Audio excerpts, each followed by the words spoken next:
Salut les indigos. Nous sommes réunis aujourd'hui dans cette vidéo pour vous parler de l'enfant indigo, sur le thème de l'enfant indigo. Qu'est-ce qu'un enfant indigo?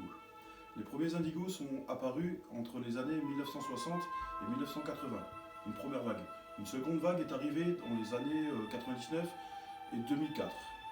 La plupart des enfants indigos ne viennent pas de cette planète. La plupart des enfants indigos viennent d'une autre galaxie ou d'une autre planète.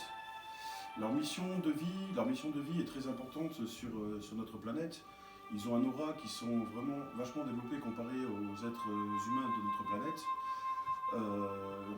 Ils se rencontrent la plupart du temps dans des familles qui ont des problématiques dans la vie quotidienne. L'enfant indigo a une mission, c'est-à-dire sa mission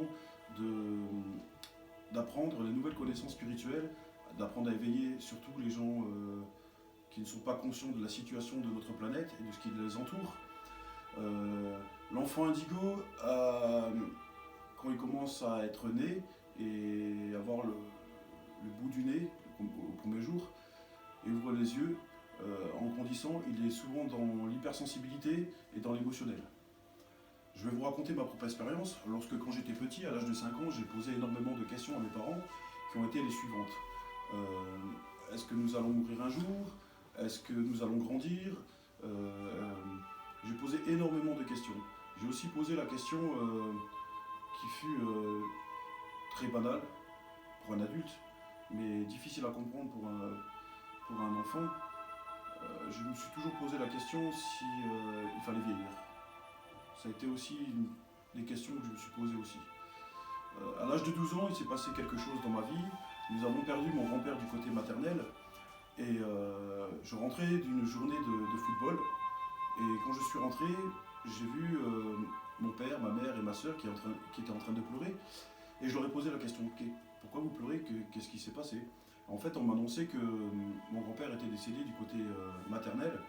Et la seule réponse que j'ai pu leur donner, c'est leur dire tout simplement, ne vous inquiétez pas, papy a disparu, mais son enveloppe corporelle a disparu, mais lui sera toujours présent. Ça a été la deuxième phase de l'enfant indigo. Par la suite, quand j'étais petit, je me posais énormément de questions, aussi quand j'étais à l'école. Je me sentais isolé, je me sentais pointé du doigt, on se moquait de moi, on me trouvait bizarre.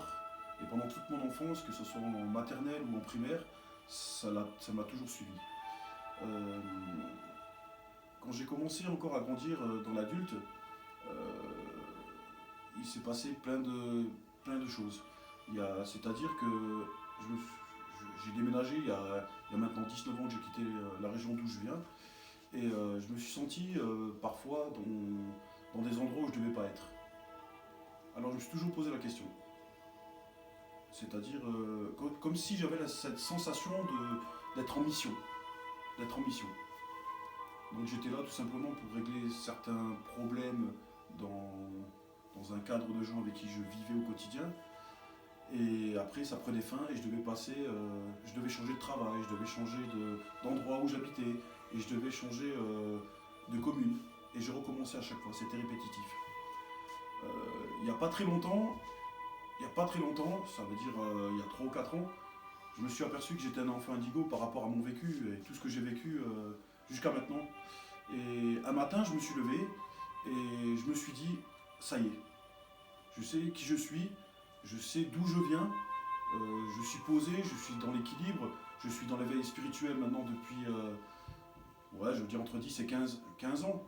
Et un matin, je me suis réveillé et j'ai trouvé ma propre mission de vie. Et ma propre mission de vie, c'est d'avoir créé justement une association qui permet tout simplement d'aider les gens à trouver leur propre vérité et à connaître véritablement leur mission de vie.